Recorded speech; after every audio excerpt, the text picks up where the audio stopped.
Mapagpalang araw po at Happy New Year po sa inyong lahat. Welcome pong muli sa ating programang Ating Pag-aralan. Ang ating pag-aralan po ay isang online Bible study sa Tagalog na gamit ang Amazing Facts Study Guide. Dito po ay matatalakay ang karaniwang tanong natin sa buhay at ang sagot po ay makikita sa mga teksto sa Bible. Ako po si Lorraine at ang makakasama po sa ating pag-aaral ay si Pastor Roel Payo Jr. Bibigay ko po ang panahon kay Pastor para sa kanyang pagbati. Hello po, good day po sa inyong lahat. Purihin ang Panginoong Diyos. Tayo po ay nasa panibagong taon na po ng atin pong pag-aaral. Okay? I'm still recalling kung kailan po tayo nagsimula. Mga kapatid. I sense last year lang po ito. Welcome sa inyo pong lahat and then welcome po sa 2025, panibagong taon na kung saan tayo po ay mai-emerge po muli sa salita ng Panginoong Diyos at mas lalo magiging mas malapit sa Kanya habang nagtatapos naman din po ang kasaysayan ng sanlibutan ito. Since we are now in the last days, by the way mga kapatid, I would like to welcome on behalf of my family to your family. Happy New Year po sa inyo lahat. Welcome po muli sa atin pong, by the way, this is the part 2 sa atin pong pag-aaral sa lesson number 24. Welcome po sa atin pong panibagong episode. Bago po tayo magsimula sa ating pag-aaral ay manalangin po muna tayo. Ama naming Diyos, marami pong salamat sa panibagong taon na makapaglilingkod muli kami sa inyo. Marami pong salamat sa pagkakataon na ibinigay niyo sa amin para makapag-aral ng inyong banal na salita. Muli po ay hinihingi namin ang inyong presensya na samahan kami sa aming pag-aaral. Naway lahat po ng aming sasabihin ay magmula sa inyo.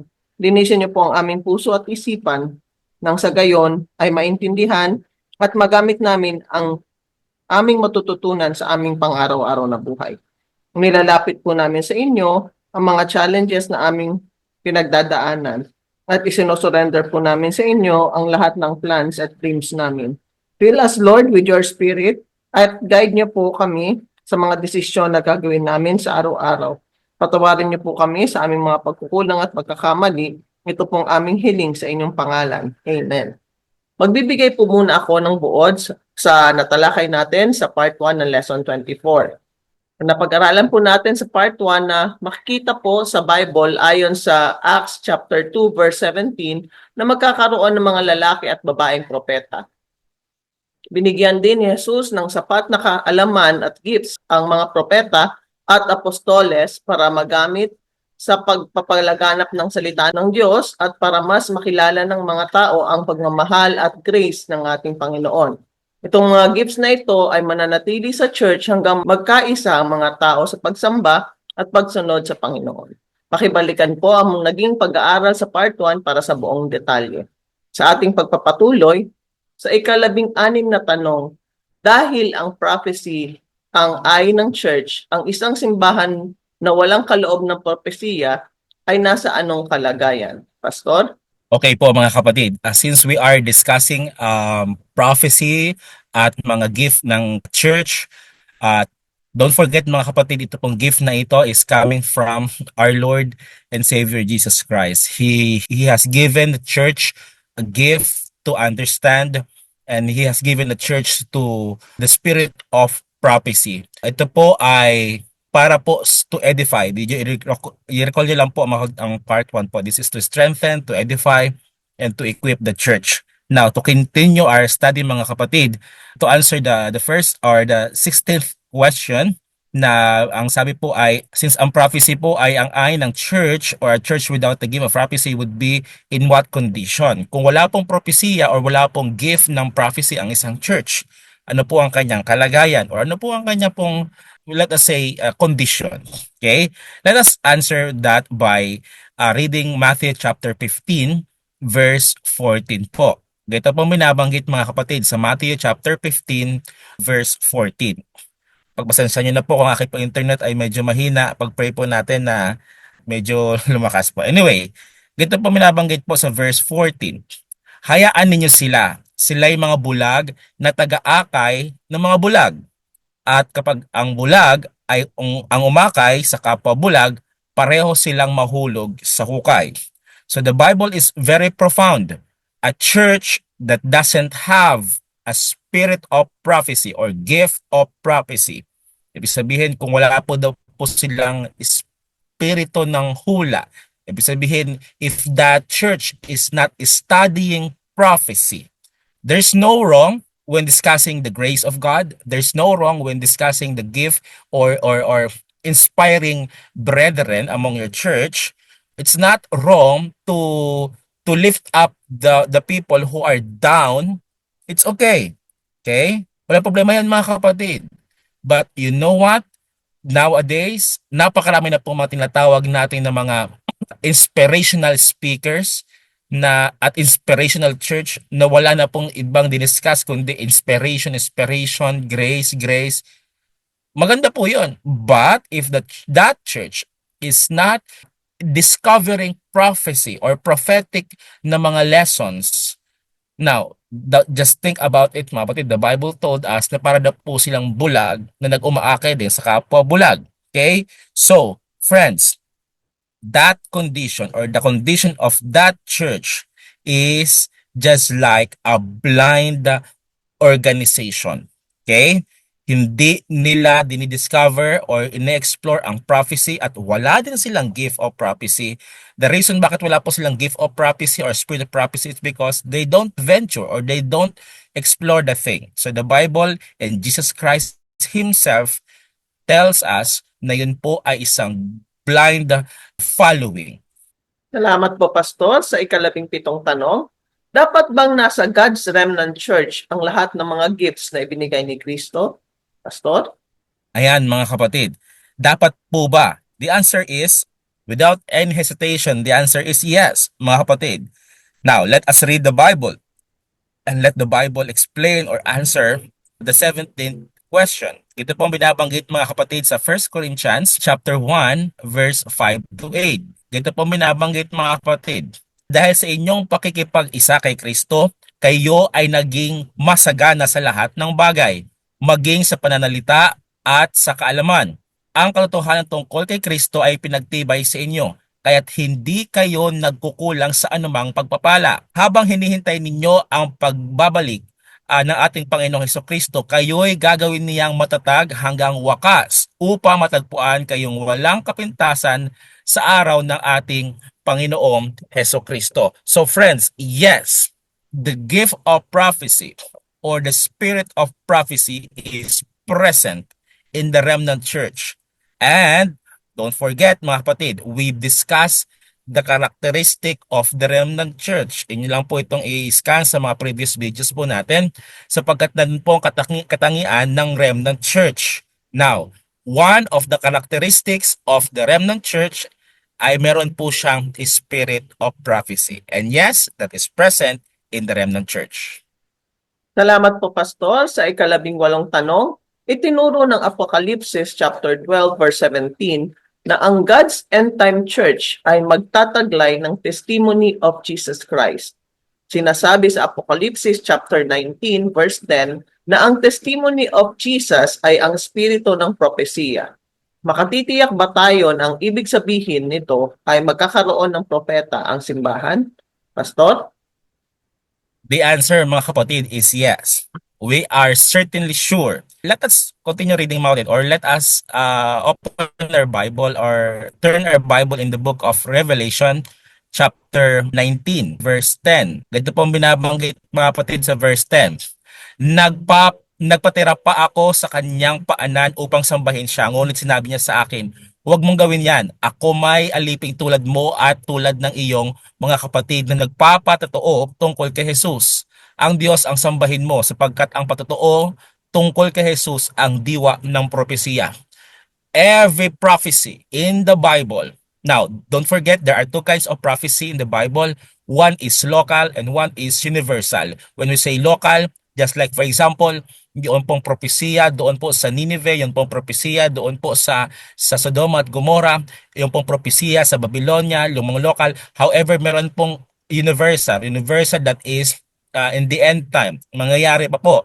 Example po noon, yun pong sa aklat ng Daniel chapter 7, Daniel chapter 2 of course, Yun pong bato na gugupo or magde-destroy doon po sa image ni Nebukadnezar na kanya pong pinagawa at sa kanya din pong panaginip. Okay, akin lang pong very short lang po akin po siyang dinidiscuss. Those are the prophecy mga kapatid. Now, going back, those prophecy, even local or universal mga kapatid, they point out to Jesus Christ. Why? Because Jesus Christ is the fulfillment of prophecy. Now, the book of Isaiah tells us na si Jesus ang Messiah, katuparan ng writings po ni na Isaiah, okay? Meron po tayong separate video or lesson for that. Now, going back mga kapatid, ang propesya, okay? It points us to Jesus Christ. According nga po mga kapatid, sabi po dito, okay, an angel told the apostle John, si John the Revelator, na siya na doon po ay fellow servant lang din, katulad po ni John the Revelator. Now, sabi po dito, notice this time he called himself a prophet rather than one with the testimony of Jesus. So having the testimony of Jesus and being a prophet mean the same thing. So, ibig sabihin mga kapatid, okay, na to answer the 18th question, totoo po na meron pong propesiya sa huling kapanahunan. And the spirit or the essence of the prophecy in the end time is still inclined with the words of Jesus Christ. So ano pong punto? Simple lang po mga kapatid. Since ang end time church ng Panginoon, natin po tinatawag na remnant, ay meron pong possession ng or gift ng spirit of prophecy, then therefore that church is speaking about Jesus Christ, that church is reading the Bible, that church is believing, most of all, the second coming of Jesus Christ. So ask yourself mga kapatid, if your church is preaching about the second coming of Jesus Christ, since this is the fulfillment of the prophecy, both Old and New Testament, then very good. You are in the remnant church. You are in a true church, mga kapatid, sapagkat your church is teaching the prophecy about Jesus Christ. Salamat po, Pastor. Para sa ika-11 na tanong, ano ang iba pang espesyal na kahalagahan ng mga salitang testimony of Jesus? Pastor? Yan, mga kapatid. Ano pa bang ibang kahalagahan? Kasi sa English, ang word po ay testimony of Jesus Christ. Sa Tagalog naman ay patotoo, of course. When you testify, nagpapatotoo ka. Okay? Yeah, that is a simple logic there or simple grammar there. Now, the testimony of Jesus means that the words of a prophet are from Jesus. Okay? Don't be confused by that. We are to regard the words of the true prophet as a special message from Jesus to us. Now, there are many people na hindi po nila gusto or hindi po nila or intentionally ayaw po nilang basahin ang aklat ng Revelation kasi nga daw po it's all symbol. It's all beast, images, etc., etc. But the Bible told us in Revelation chapter 1, verse 1, mga kapatid, this is the prophecy of Jesus Christ. Now, let me read it to you mga kapatid. Ito po ang binabanggit, Revelation 1, verse 1. Okay? If you have your Bible, by the way, you can read it with me. Ito ang pahayag ni Jesucristo na nagbigay ng Diyos sa kanya, ng kanyang inhayag kay Juan. At ito po ang layunin, pagpapahayag na ito ipakita sa mga alipin ng Diyos ang mga bagay na malapit na maganap. So, take note the first sentence. This is the revelation of Jesus Christ. So therefore mga kapatid, the book of Revelation is a worth reading book. This is the last book of the Bible. Why? Because it points to Jesus Christ to bring reproach. Sabi nga po dito, in any way upon a true prophet is extremely dangerous. It is the same as bringing reproach upon Jesus Christ, who sends them and guides them. No wonder God warns, sabi po dito sa Psalms chapter 105 verse 15, do my prophets no harm. So, Friends, from the Old Testament down to the New Testament, even in our generation, okay, God is telling us, believe in His prophets or take heed to their warnings. Tapos na po tayo mga kapatid sa mga histories. We have read our Bible. We have learned our lessons na may mga hari even in the Israelites, may mga hari na nag-downfall, may mga hari na nag-fail, may mga bansang bumagsak, may mga kingdoms na hindi nag-triumph, all because hindi po sila nakinig sa mga propetang pinadala ng Panginoong Diyos. In fact, Jesus Christ Himself gave His disciples and His listeners an illustration sa aklat po ng Matthew chapter 20, if I'm not mistaken.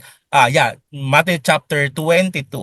Yun pong wedding feast, nagpadala po ng sugo ang hari na come everyone sa kasal, sa piging, pero wala pong dumalo, okay? Tapos doon din po nagpadala po siya, tapos yung kanya po pinadala is lastly yung kanya pong anak, kasi sabi ng hari, siguro makikinig na ang mga tao sapagkat ang akin ng anak ang aking ipapadala.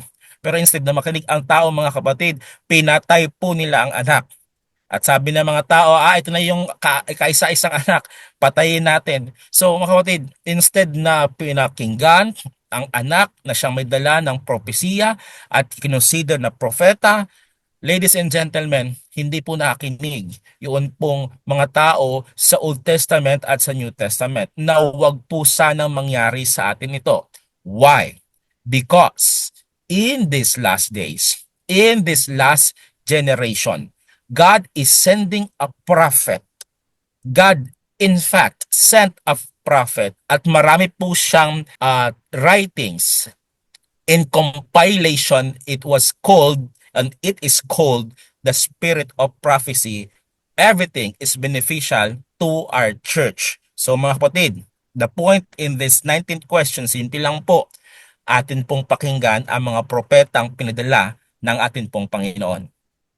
Salamat po, Pastor. Sa ika-20 tanong, ano ang kwalifikasyon ng Biblia para sa isang tunay na propeta? Pastor? Ayan, mga kapatid, how can we be sure na, kasi marami po mga religious groups po ngayon, napakarami po mga religious sects na sila po ay meron daw po sila, this is our prophet, this is our prophet. Kayo naman mga Adventists, you consider Ellen White as prophet.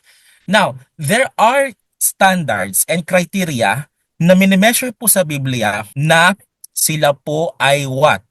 Ay nagtataglay or chosen by God, or sila po ay lumilinyas sa mga propetang nahitulad or na nabanggit po sa Biblia. How can we be sure in this generation na yun po mga writings ng mga propeta na kinukonsider na propeta ng mga iglesia po ngayon ay talagang karapat-dapat pong pakinggan? Number 1, okay? Ito po ang mga testing points para malaman at para paniwalaan ang isang propeta na pinanghahawakan ng isang iglesia ngayon na propeta daw. Anyways, number 1, by the way, meron po tayong mga ilan mga kapatid, in fact, meron po tayong 5. Now, if your church believe in a certain person na siya daw po ay kinikonsider ninyong prophet, now, atin po siyang i-screen sa 5 standard na ito or 5 testing truths na ito. Number 1, live a godly life. Bakit po kailangan ito? Ito pa binabanggit po sa Matthew chapter 7 verse 15 to 20. Let me read ito yung mga kapatid.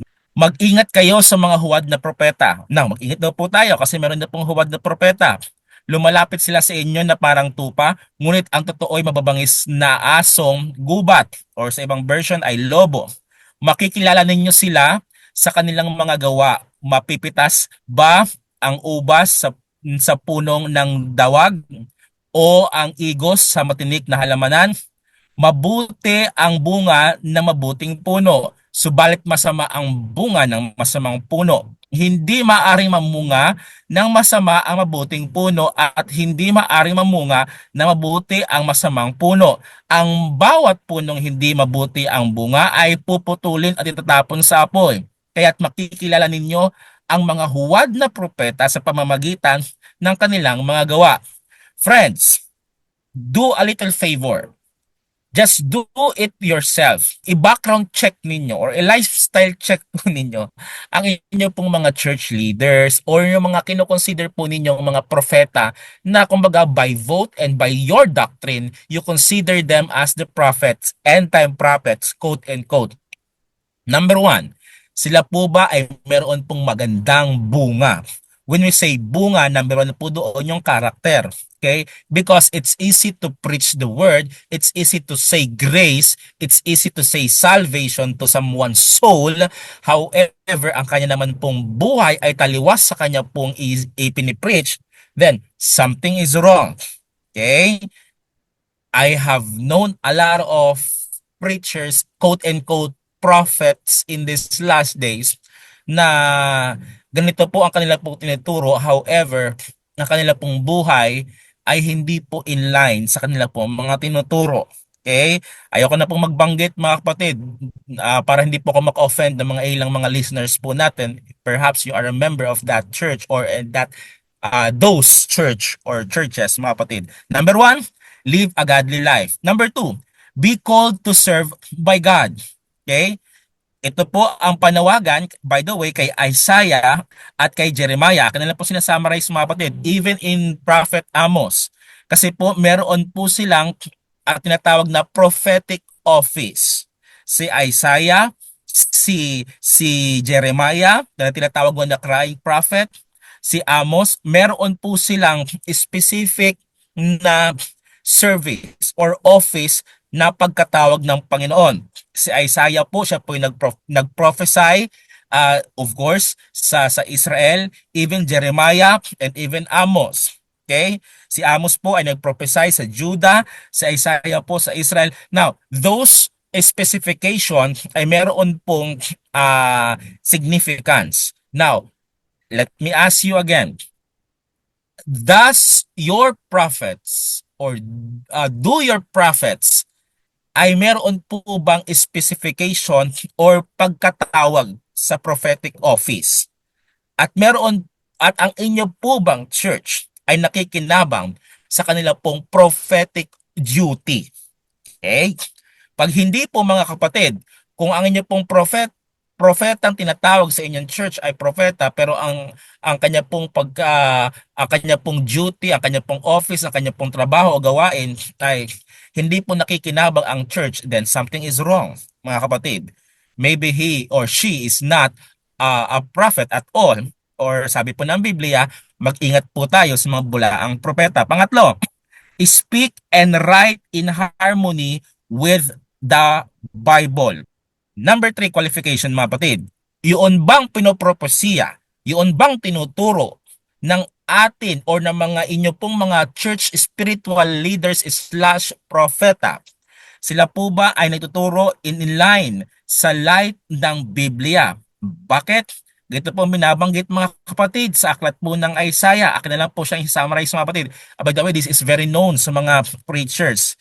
In testimony and if they are not teaching the truth, there is no light in them. I will read it to you mga kapatid sa Isaiah chapter 8 verse 19 to 20. Ito po binabanggit, kapag may nagsabi sa inyo, sumangguni kayo sa mga espiritu ng mga namatay at sa mga manghuhula, hindi ba dapat sumangguni ang mga tao sa kanilang Diyos at patay para sa buhay?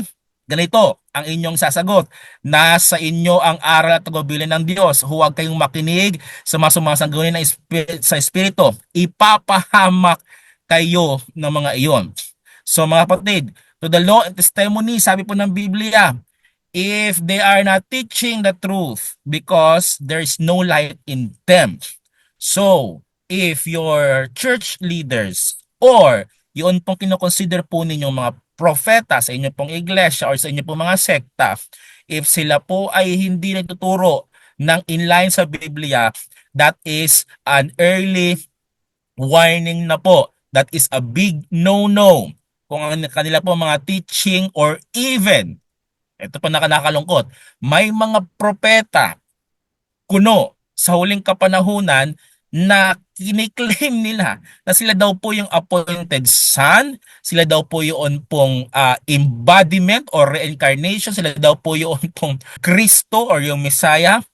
No, that's an early warning mga kapatid na hindi po sila totoong propeta. Kasi nga po, napakinggan ko sa isang preacher, sabi niya, bakit marami nagkiklaim na sila daw ang Kristo? Hindi pa ba sapat si Jesus Christ?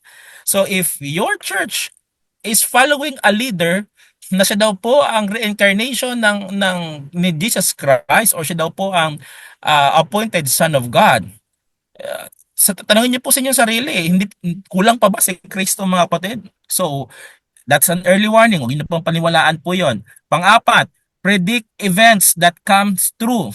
Okay?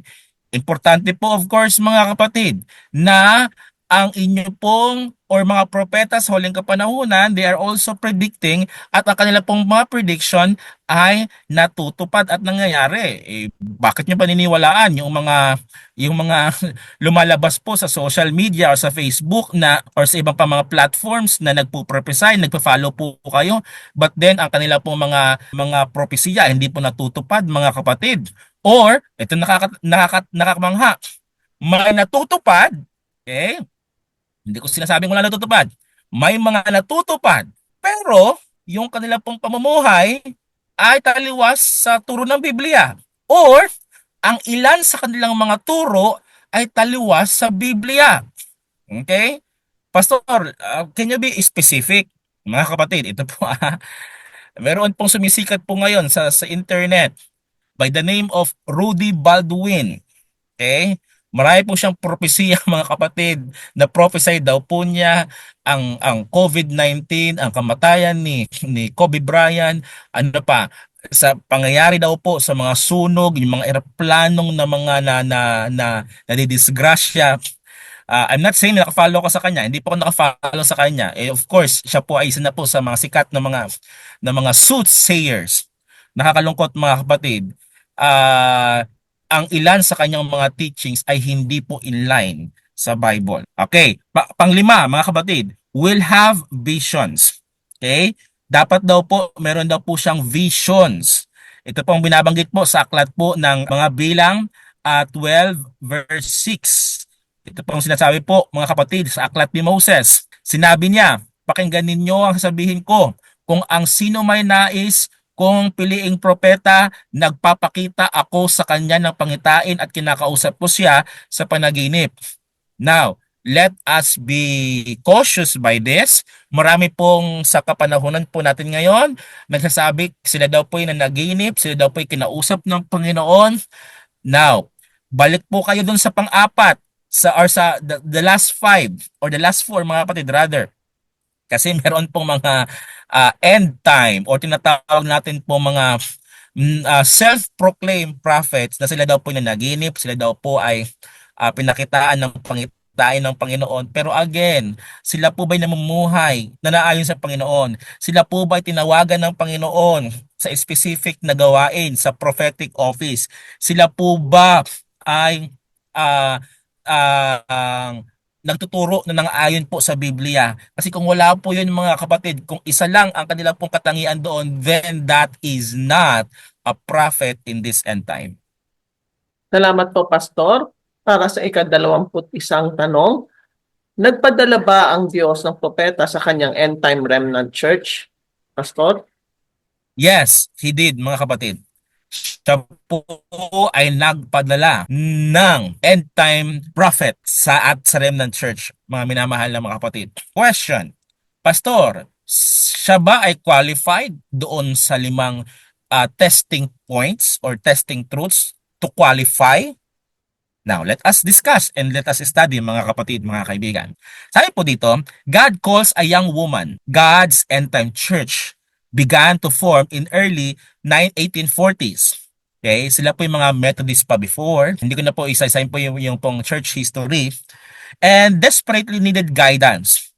So, in harmony with His promise sa Amos chapter 3 verse 7 that in the end time, He will send prophets, mga kapatid, God called a young woman by the name of Ellen Harmon. Of course, hindi pa po siya married this time. She was 9 years old, in fact, by this time, mga kapatid. by the name of Ellen Harmon to be his prophetess. Ellen accepted the call. She had been injured in an accident at an age of 9 and had to quit school with only 3 years of formal education. Ito pong akin po binabanggit sa inyo, she was weak. In fact, she was not the first one na in-approach or tinalaga ng Panginoon, pero siya po ang tumanggap. Akin po minabasa mga kapatid ang history po ng taong ito. Okay? Now, her health deteriorated until when called by God at age 17, nung 17 years old na po si Ellen White, she weighed only 70 pounds. Napakapayat po niya, napakagaan. And she had been given up to die. Talagang hopeless na po ang taong ito. Now, she served 70 years. Ellen accepted God's call with the understanding that he would enable her physically and keep her humble. Since God chosen Ellen White or Ellen Harmon before, she lived an additional 70 years, mga minamahal ng mga kapatid, and died at the age of 87. She died, by the way, 1915. And she insisted that her aim and work were to point the church and its member to the Bible. Wala po kayong mga kapatid, mababasa po sa writings ni Ellen White na kanya pong pinapataas or kanya pong pinapalaki or ina-uphold ang kanya pong writings rather than the Bible. In fact, many of her writings, she uphold the authority of the Bible rather than her writings, of course. So, mga kapatid, Ellen White fulfilled every test of a prophet mentioned sa atin pong binasa kanina, yung 5 guide or testing points. Now, her pen, name, and books, Ellen married James White, ang kanya pong asawa, a clergyman, and wrote under the name Ellen G. White. She became one of the world's most prolific female writers. Alam niyo po, isa sa books na sinulat niya, guided of course by the Holy Spirit, ay talagang gustong-gusto ko po yung book na yon, mga kapatid. In fact, you can read it yourself. Ang pamagat po ng libro ay Desire of Ages. She has many written books inspired by the Holy Spirit, but I love that Desire of Ages. Why? Because she detailed, she mentioned, and she described wonderfully the life, the teaching, the death, and the resurrection of Jesus Christ. By the way, mga kapatid, ang kanya po mga writings is yung aking pong book na binanggit po sa inyo ay commentary lang po yon sa aklat ng Matthew, Mark, Luke, and John, yung Desire of Ages. But she commented very nicely, very spiritually in my own comments, mga kapatid. At sabi po dito, mga kapatid, ang kanya po mga writings ay ano po, her books read worldwide, give inspired counsel and health, hindi lang po sa spiritual side, but of course sa health, sa education, how to live a whole life, a fulfilled life, temperance, Christian home, parenting, sa publishing. Napakarami po mga minamahal na mga kapatid na mga books or writings ni Ellen White that beneficially or benefied or give importance or benefits sa iglesia, not just in the Seventh-day Adventist Church. By the way, I have known a lot of Protestant churches na yes, hindi sila naniniwala kay Ellen White as a prophet, rather aside sa Adventist Church. Pero alam niyo po mga kapatid, napakarami ko pong kilalang mga Protestant churches na binabasa po nila ang writings po ni Ellen White and they found out talaga naman pong fulfilling ang pagbabasa at pag-apply po sa mga writings ni Ellen White. Mga kapatid, hindi ko na po isa-isahin. By the way, you can do yourself a favor. Meron po kayong internet, mga kapatid, i-search nyo po sa YouTube or sa Google, The Life of Ellen Gold Harmon White. Okay? I-search nyo po doon. Ano po ang kanyang mga writings, gaano po ito nakabenefit sa church, and you yourself, and I believe with all my heart, with the guidance of the Holy Spirit, kayo po ay mas lalong magkakaroon ng interest to read her writings because her writings are inspired by the Holy Spirit. Salamat po, Pastor. Sa ika-22 tanong, nagkaroon ba ng mga pangitain si Ellen White, Pastor? Yes, ladies and gentlemen, to answer it, yes. Many of them, they lasted from a few minutes or to 6 hours. May mga ganun po siya mga kapatid na mga visions at mga dreams, of course, and they meet the Bible standard for vision as outlined in the answer sa question number 7 po natin po or sa study guide po natin na binasa po yung visit po ninyo yung pong part 1 ng ating pong study guide po na ito sa lesson number 24. So, friends, marami po siyang mga visions. Some are few minutes, others took her hours. And by the way, mga kapatid, nakakalungkot lang. Just to share to you, before we proceed to the next question. Alam nyo, marami pong ayaw maniwala sa kanya. It's okay. Pero meron mga ilang tao na consider her as nasisiraan na daw po ng ulo, nababaliw na daw po. Kaya meron pong mga ilang tao na nung si Ellen White po ay namatay, gusto po nilang i-autopsy or ipag-aralan po yung brain ni Ellen White to prove na siya po ay nasiraan na daw po ng bait. Friends, hindi po kaaya-ayang tingnan na ang pinili ng Panginoon ay atin pong bababuyin. Remember, early this episode, ano pong pag-aaral, paniwalaan niyo po yung prophet. Believe his prophet. Wag po natin na sirain or babuyin or i-put into pedestal lahat po ng mga pinili ng Diyos para i-guide ang kanya pong church. Salamat po, Pastor. Para sa ika-23 tanong, ang mga salita ba ni Ellen White ay nilayon na maging bahagi ng Biblia o ito ay isang karagdagan sa Biblia? Pastor? No, mga kapatid. No po. Let me repeat. She uphold the Bible. In fact, she has the word that says, the Bible is the greater light. Her writings are just a lesser light. Yan po yung sinasabi niya mga kapatid. Hindi po kasama sa canon ng Biblia ang mga writings ni Ellen White. Okay? Katulad ng mga apocryphal books, yung Macabeo, Tobit, Sirach, yun po yung mga apocryphal books. Ibig sabihin, hindi po sila nagko-coordinate or naka-harmonize sa mga writers ng Biblia, mga kapatid. Ellen White, though she uphold, she harmonized with the Bible, her writings, pero mga kapatid, the Seventh-day Adventist Church does not consider her writings as part of the Bible. In fact, we as pastors, workers of the Seventh-day Adventist Church, we consider her writings as beneficial to the church. Yes, it upholds the Bible. Yes, but we don't consider her writings as more authoritative than the Bible. Mga kapatid, let me be firm in this. Bible and Bible alone.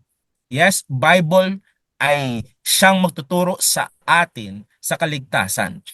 But the writings of Ellen White are something na mas lalong magpapakilala sa atin sa kahalagahan ng pagbabasa ng Biblia.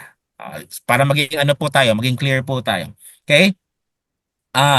Doctrine comes from the Bible alone. As an end-time prophet, her aim was to stress the love of Jesus and his imminent return. She urged people to serve him and accept his righteousness as a free gift. Mga kapatid, wala po ibang pinalaki si Ellen White sa kanyang writings kundi bumalik ang iglesia sa Panginoon, magkaroon ng revival and reformation sa bawat membro ng iglesia, not just the Seventh-day Adventist Church but worldwide. Okay, marami po siyang writings na tinuturuan ang pastor na kung paano magmisyon, tinuturuan ang mga doktor kung paano magpagaling na hindi lang physical ang pinapagaling kundi spiritual din. So, friends, let me repeat, ang writings po ni Ellen White is not more authority than the Bible, but her writings, okay, her writings support and upholds the Bible at napakagandang guide para sa isang iglesia, pamilya, at sa isang komunidad.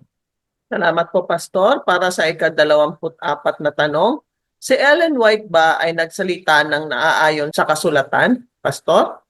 Yes, mga kapatid, I answered it a while ago. Sa 5 testing truth or points, she was really qualified and her writings are really qualified, mga minamahal na mga kapatid. And of course, she speak, okay? She has spoken truth and supports the Bible. Her writings are saturated with scriptures. Kaya nga po sabi ko po sa inyo kanina, her writings are just commentary. Okay? Of course, she commented Bible verses, chapters by chapters, books by books. And then napakaganda po ng mga inputs niya doon. Of course, she was guided by the Holy Spirit when writings those commentary, mga kapatid. Her stated purpose was to point people to the Bible. Lagi niya pong sinasabi, go back to the Bible, go back to the Bible.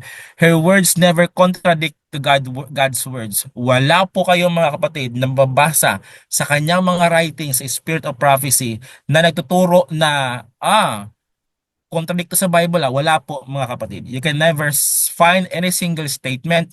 Again, don't just look in the statement, look on the context. Kasi ang problema, marami pong mga offshoots, shall I say, offshoots or mga rebelde sa iglesia na pinapalaki ang certain statement ni Ellen White na hindi naman po yun ang kabuuang statement ni Ellen White. Okay, let's say for example, nag-mention po si Ellen White sa kahalagahan po ng health. Meron pong certain statement doon na importante ang health, lalo higit po mababasahin po ninyo yung diets and foods na kanya pong sinulat. Pinalaki po ng mga ilang offshoots na kailangan mag-vegetarian, otherwise hindi maliligtas. Friends, she never mentioned sa kanya pong writings na hindi maliligtas ang mga hindi vegetarian.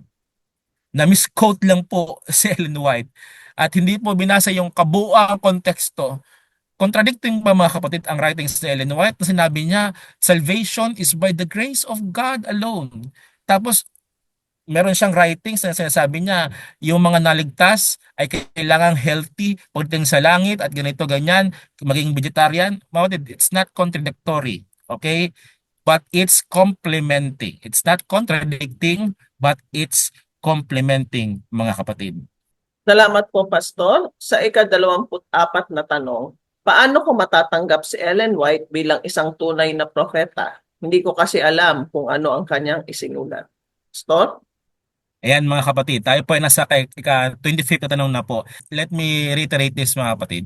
You can personally do yourself extra mile in searching who is Ellen White and what are her writings. Okay? You can't until you read what she has written. However, you can know that number one, God's true end time church must have a prophet. Let's accept the fact na ang remnant church ay nangangailangan ng end time prophet. Okay?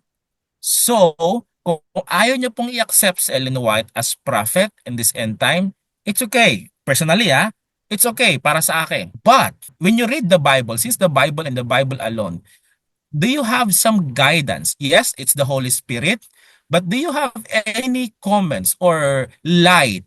Kasi ito pang ang truth mga kapatid Bakit maraming mga ayaw magbasa ng Biblia? Kasi daw it's full of symbol. Lalo higit po sa aklat ng Apocalypse, symbols, beast, sa aklat din po ng Daniel, ganito, ganyan. Pagbasahin nila ang Biblia, puro hayop lang yan, puro halimaw lang yan. Pero may komentaryo mga kapatid si Ellen White na itong mga bagay na ito ay ganyan-ganyan. Itong mga prophecy ito ay mga ganyan-ganyan. So friends, okay, God's true church must have an end time prophet. Pangalawa, Ellen White met the test of the prophet. Okay, qualified po siya doon sa 5 points. Pangatlo, she did the work of a prophet. Yung pong prophetic office, qualified na qualified po si Ellen White and really she do the duty. Okay? She did what the church requires and what the Bible requires. bilang isang propeta, mga kapatid. Okay? We urge you to obtain and read one of her books and to see it yourself. So mga kapatid, I am challenging you. I am challenging you. Para sa akin, kasi itong mga aklat na ito, nabasa ko na po ito eh. Desire of Ages, Steps to Christ. Please read those books. Ito pa mga kapatid, Adventist Home. Kung gusto niyo po ang inyong pong tahanan ay magkaroon ng harmony, love, understanding, and unity, please read The Adventist Home. Kung gusto niyo pong mas lalong mapalapit kay Jesus Christ, read Desire of Ages and Steps to Christ. There are many books, mga kapatid, as I speak, na handa. And by the way, they are available in the internet, or pwede niyo pong i-download ang kanya pong mga writings sa App Store. I'm not promoting, mga kapatid, hindi po ko bayad para i-promote po ito. Pero as a pastor, I am encouraging you, inviting you to download A.G. White writings. Pwede niyo po ito download, mga kapatid, sa App Store, okay? Or sa Play Store, by the way, at sa mga iPhones po ninyo. You can read it yourself how amazing her writings, of course, inspired by the Lord. Salamat po, Pastor. Para sa ika-26 na tanong, anong 3 puntong utos ang ibinigay sa atin ni Apostol Pablo tungkol sa isang propeta? Pastor? Ayan, mga kapatid. Si Pablo po ay meron pong 3-point command. Ano po ito, mga kapatid? Okay? Sabi po dito, Paul says that we should not despise or turn out a prophet. Rather, we should carefully test by the Bible what the prophet says and does. Alam nyo, whenever time na ako po ay nag-deliver po ng ganito pong topic, gusto ko po yun, mga kapatid, yun pong Berean Church. Let me read ito yung, mga kapatid, sa Acts, sa mga gawa po ito.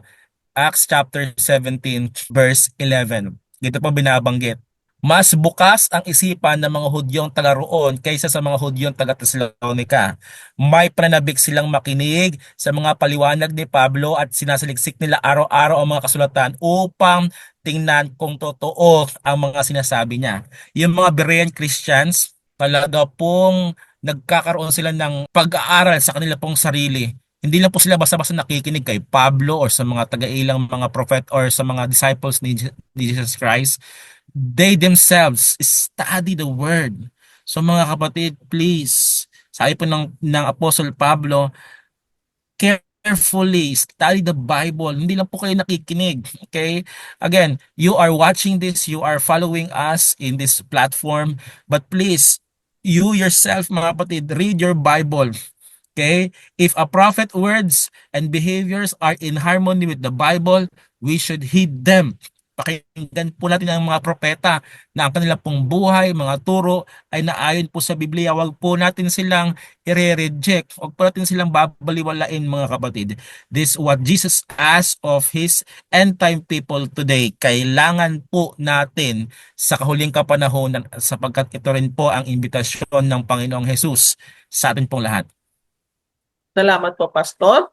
Para sa ika-27 tanong, paano itinuring ni Jesus ang pagtanggi sa mga salita at payo ng isang tunay na propeta? Pastor? Mga kapatid, aking pong babasahin sa inyo dito po sa aklat ng Lucas, Luke chapter 7 verse 28 to 23. Meron pong certain story po dito na nais po ng Panginoon natin pong maunawaan. Sinasabi ko sa inyo, wala pang isinisilang na mas dakila kaysa sa kanya.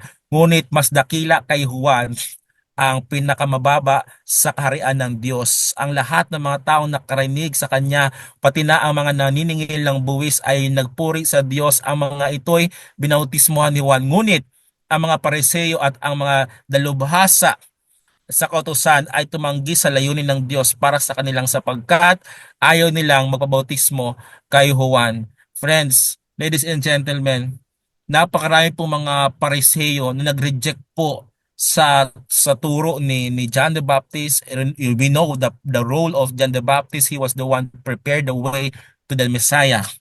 Hindi po nila tinanggap po yon. And even the arrival of Jesus Christ, hindi rin po nila tinanggap, mga minamahal na mga kapatid, mga kaibigan.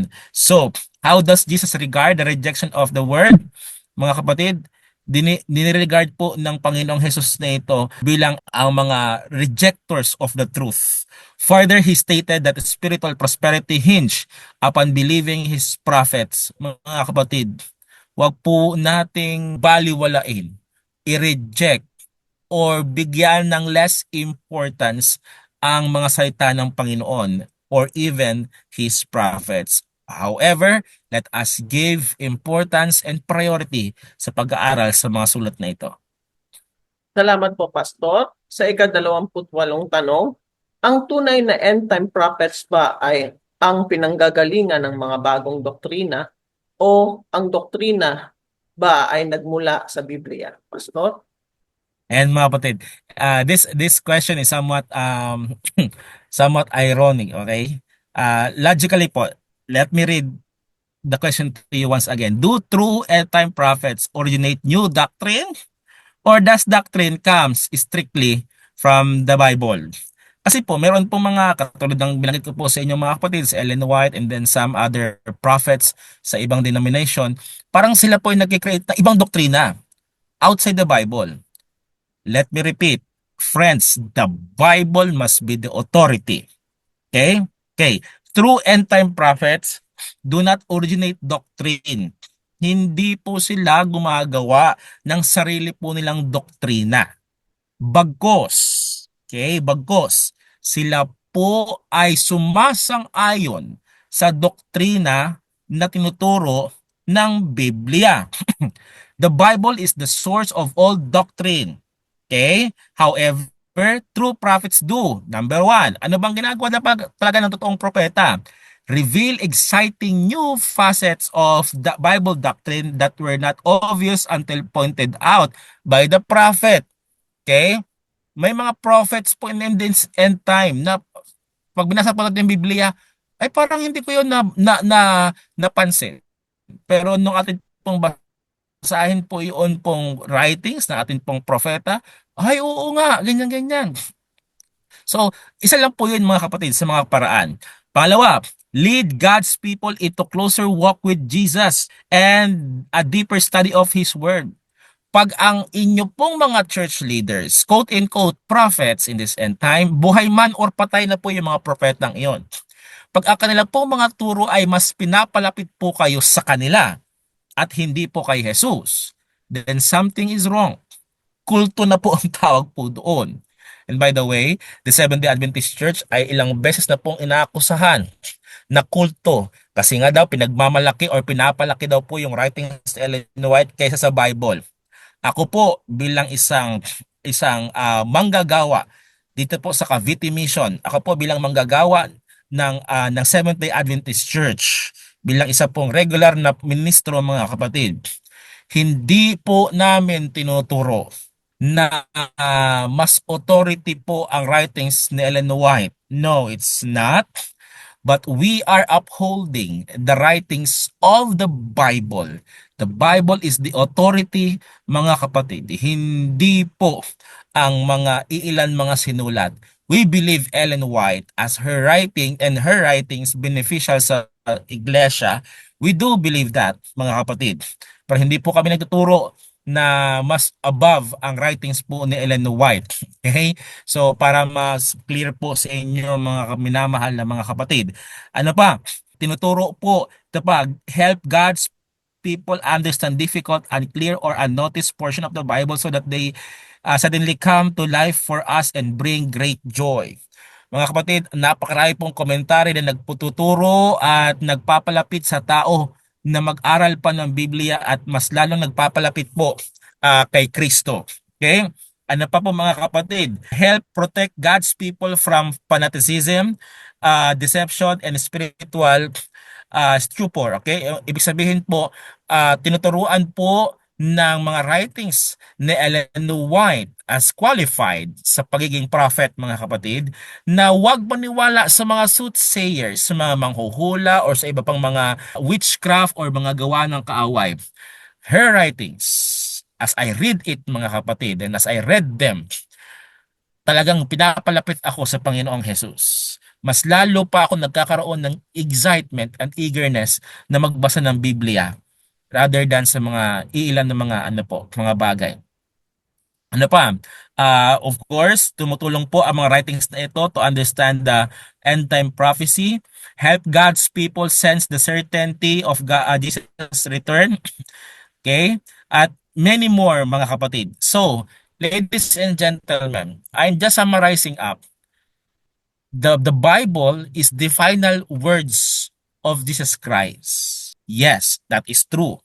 And the writings of Ellen White, the spirit of prophecy, which is called the pen of inspiration, ay ako po'y personal na naniniwala na ito po inspired by the Holy Spirit, is inspired by God Himself, na i-guide ang iglesia sa huling kapanahunan. When I say iglesia, this is the remnant church. I'm not exclusive, or I'm not na ang remnant church ay ang Seventh-day Adventist Church lang.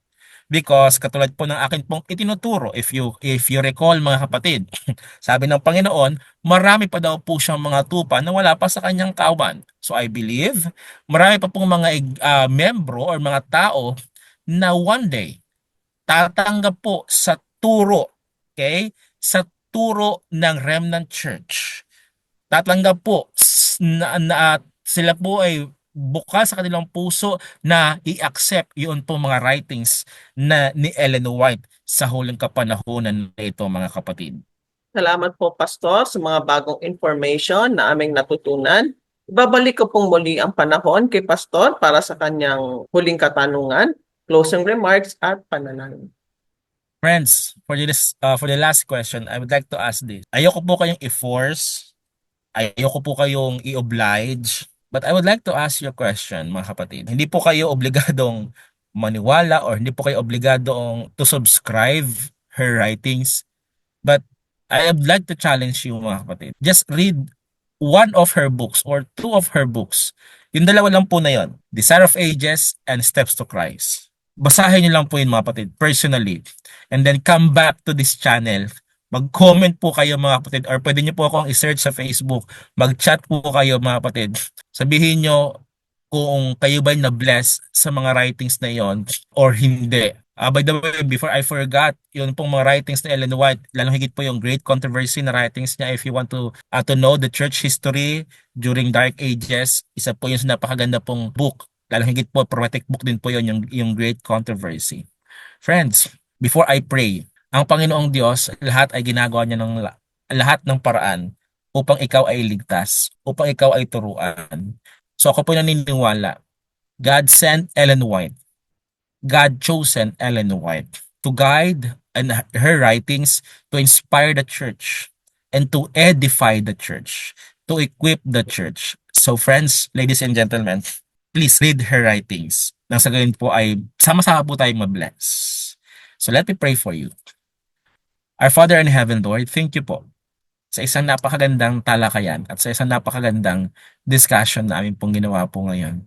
Lord, we know our Savior in Jesus Christ is ready to come. Is very soon to come. And Lord, ginagawa naman din ng kaaway ang kanyang double effort or triple effort para iligaw po ang bawat isa. Lord, thank you. Because you send end-time prophet, you chosen people na i-guide ang end-time church na ito with their writings. And Lord, we are so thankful because you have chosen Ellen White and you inspired her to write things that could edify and that could guide the church in these last days. So ako pong dalangin po, Ama, tulungan niyo po kami na magkaroon ng interest to read those things. Thank you, Lord, for blessing the church with gift of prophecy. We pray these things in Jesus' name. Amen. And salamat po, Pastor. Salamat po sa muli niyong pagsama sa aming programa. Salamat din po sa mga nakapag-subscribe na. At kung hindi pa po kayo nakakapag-subscribe, paki-subscribe niyo po at share ang ating mga videos. Malaking tulong po ito sa ministry na ating ginagawa para mas mabilis nating marating ang mga taong gustong makilala ang Panginoon at magkaroon ng mas malapit na relasyon sa Kanya. At kung meron po kayong mga tanong o gusto niyo rin po mag-share ng inyong experience, maaari po kayong mag-comment sa comment section. Ganun din po kung kayo ay may prayer request, paki-comment niyo po para maisama po namin sa aming mga panalangin. Hanggang sa susunod na bahagi po ng ating pag-aaral, ito pong muli si Lorraine, reminding you that God loves you. Bye-bye!